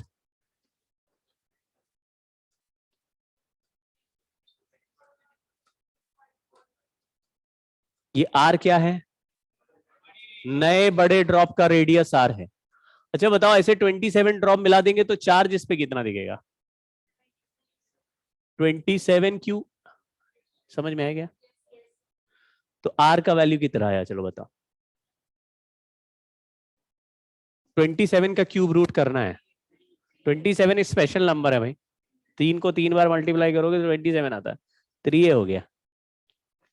इससे छोटा नंबर देना होता तो क्या देते? 8 देते।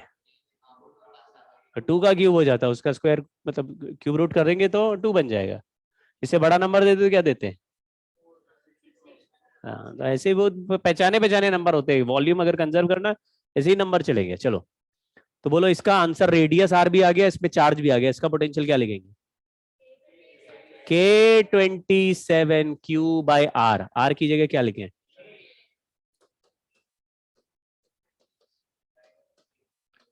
कितना आया? 9 KQ/A को क्या लिखते हैं? तो कितना आंसर आया? आंसर हो गया। समझ में आया क्या? है भाई। इसको n के टर्म्स में जनरल फॉर्मूला भी बना सकते हैं। सवाल बहुत पूछते, फेमस है। n का पावर 2/3 हो जाएगा। देखो यहाँ पे जितने चार्ज मिलाएंगे, जितने पार्टिकल मिलाएंगे उतना ही चार्ज हो जाएगा, तो ऊपर न्यूमरेटर में क्या आने वाला है? n। और डिनोमिनेटर में जितना n मिलाएंगे उसका पावर 1/3 करना पड़ेगा। कुछ समझे क्या? तो नया रेडियस इज ऑलवेज n का पावर 1/3 इंटू पुराना रेडियस। तो न्यूमरेटर में चार्ज तो n, यहां n लिखा और यहां n का पावर 1/3 लिखा, तो कैंसिल करेंगे तो ऊपर n का पावर 2/3 बचेगा। तो v इज इक्वल टू, अब n की जगह इस सवाल में कितना लिखना चाहिए हमें? 27 का क्यूब रूट करेंगे तो 3 आएगा, उसका स्क्वायर करेंगे तो आंसर आ जाएगा 9। समझे क्या? अगर ये 64 ड्रॉप्स मिला के बनाते तो कितना? 16 वी नॉट 16 आया था। पहचान गए क्या? पावर 2/3 है ना, 1/3 पावर करोगे तो 4 आ जाएगा, 4 का स्क्वायर करो 16 से। जनरल सवाल भी बन सकता है, वैसे तो नंबर कुछ भी हो सकता है। ट्राई करो सब लोग भाई, नोटबुक में करो ट्राई।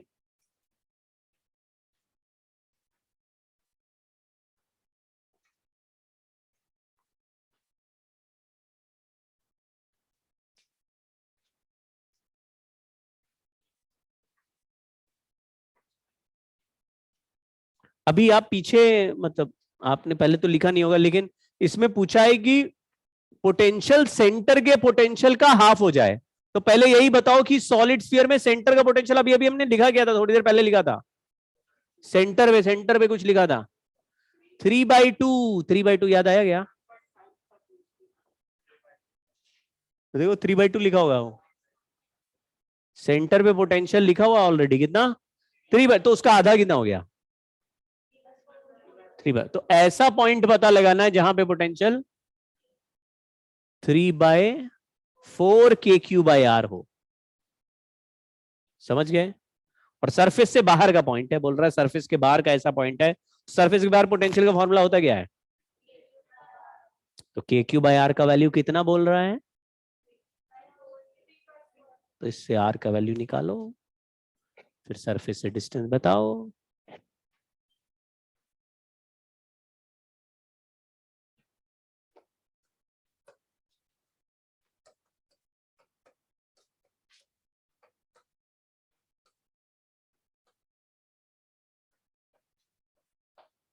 अच्छा 4 आवर।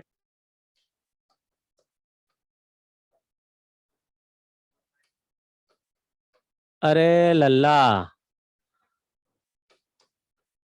अरे लल्ला सवाल पढ़ लो पहले।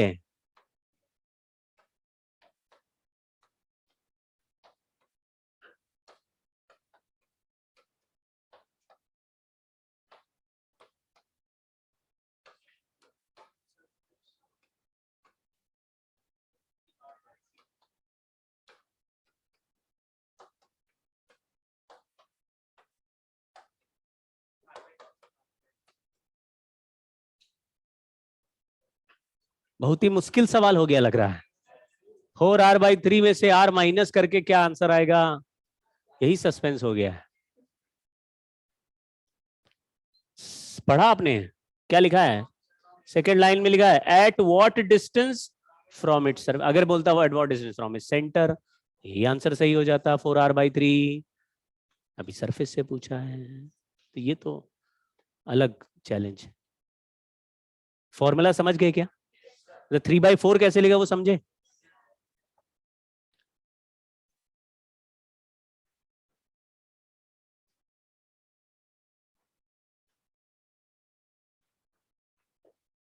इसके प्रैक्टिस नेक्स्ट क्लास में कुछ सवाल करेंगे। आप थोड़ा फॉर्मूले दोनों याद करना है। कौन से वाला? टाइम हो गया क्या?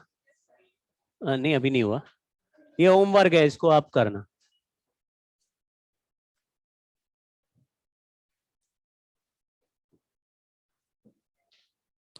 बस ये एक लाइन लिख देते हैं, देखो।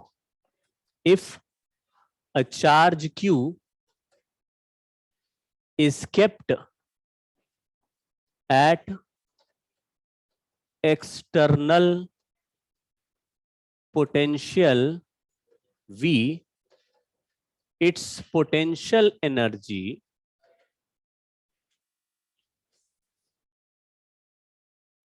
is, इस बात का थोड़ा थोड़ा कुछ आइडिया लग रहा है क्या? यही अभी थोड़ी देर पहले हमने फोर्स के टर्म से बात कर रहा था। किसी चार्ज को एक्सटर्नल इलेक्ट्रिक फील्ड ई में रख दो तो कितना फोर्स लगता है? उसी चार्ज को एक्सटर्नल पोटेंशियल, अब एक्सटर्नल पोटेंशियल कौन बना रहा है? अरे उस चार्ज के अलावा कोई चार्ज है वो बना रहा होगा, तो वो चार्ज के साथ इसका पोटेंशियल एनर्जी बन गया ना, समझे क्या? तो एक चार्ज पहले से पोटेंशियल बना रहा है। अब तुम अपना टेस्ट चार्ज 2 कूलम रखोगे तो 2 × V कर दो, 3 कूलम रखो तो 3 × वो जो V बना रहा वो तो बनाता ही रहेगा, समझे क्या? तो हम अपना चार्ज हटा ले तो V बनता रहेगा, चार्ज रखेंगे तो इस V को Q से मल्टीप्लाई करने से सिस्टम की, तो दोनों की पोटेंशियल एनर्जी आपस किया जाए। ठीक है, अब मैं आपको एक पॉइंट बोल रहा हूं, ये पॉइंट ही सब मतलब बहुत मजेदार पॉइंट है और थोड़ी गहराई है इसमें, गहराई है इस पॉइंट में, समझना। मान लीजिए किसी सवाल में कुछ फिक्स्ड चार्जेस हैं, फिक्स्ड चार्जेस हैं और only one charge is moving. ऐसा क्यों जरूरी है कि इलेक्ट्रोस्टैटिक्स में सारे फिक्स हो, केवल एक ही चले? ये हमने बहुत क्लियर कर दिया चैप्टर के शुरुआत से कि ऐसा, तो एक्सपेक्टेशन भी यही है। जितने भी क्वेश्चन एनर्जी कंजर्वेशन की या वेलोसिटी निकालने के बनेंगे उसमें n में से एक चलेगा, n-1 रुकेंगे।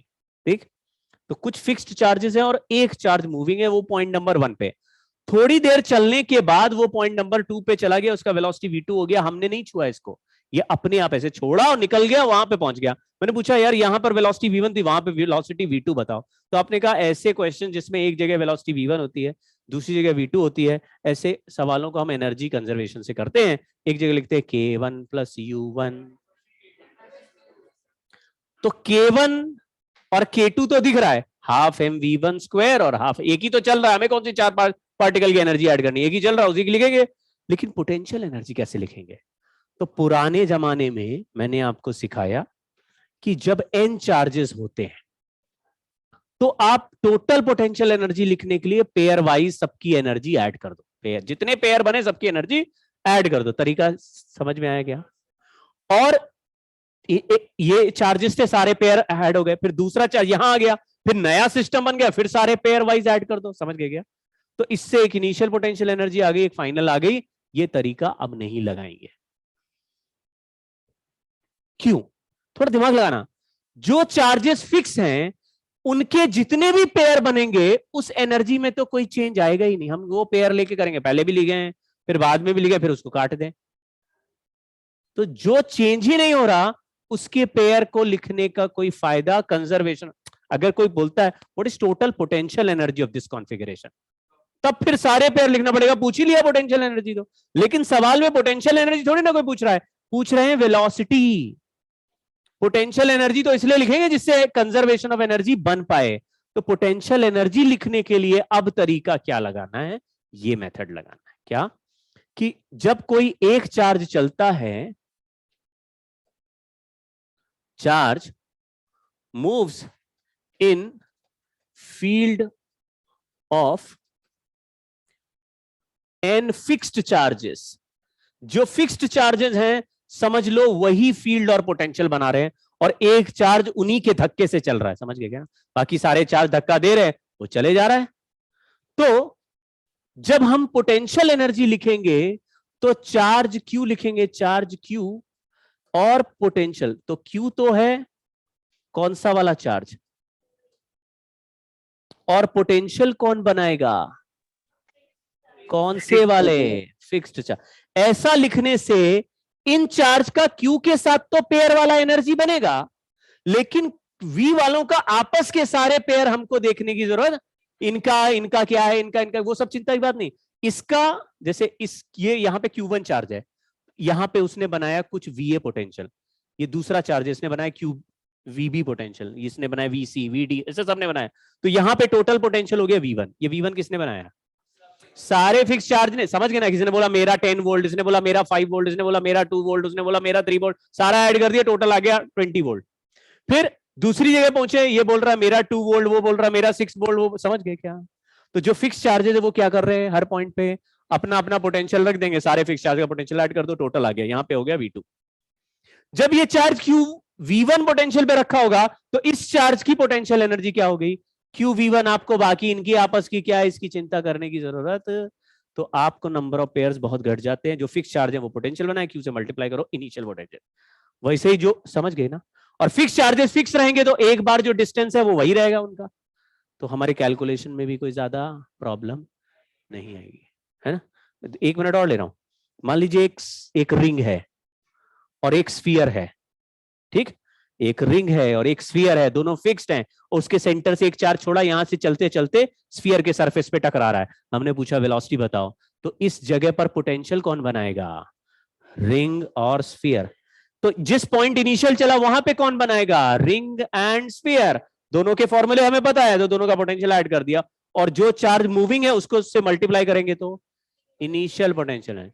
जब दूसरे पॉइंट पे पहुंचा तो पोटेंशियल कौन बनाएगा, रिंग एंड स्फीयर, दोनों का पोटेंशियल ऐड कर दिया, Q से मल्टीप्लाई कर दिया, तो क्या आ गया? तो आपको इसी तरीके से कहानी बनानी है, क्योंकि हमको बीच वाले पेयर, तो हमने रिंग और स्फीयर का आपस की पोटेंशियल एनर्जी नहीं लिखी, क्यों? क्योंकि वो तो इनिशियल, वो तो चल ही नहीं रहे ना, उनका जितना गैप है वो तो बाद में भी वही है, वो तो सेम है, समझ गए क्या? तो थिंकिंग क्लियर रखना। मूविंग चार्ज को किसके पोटेंशियल से मल्टीप्लाई करेंगे, और कोई भी चार्ज है तो उसका पोटेंशियल निकालने का फॉर्मूला अभी हम लोगों को ऑलरेडी आ चुका है, ये होगी पोटेंशियल एनर्जी, ऐसे कर, ठीक है? और जो फॉर्मूले पोटेंशियल एनर्जी के लिए पहले पढ़े थे, इसकी प्रैक्टिस करेंगे नेक्स्ट टाइम तो आपको काफी आइडिया लग जाएगा इसमें क्या हो रहा है। नमस्कार। Thank you sir.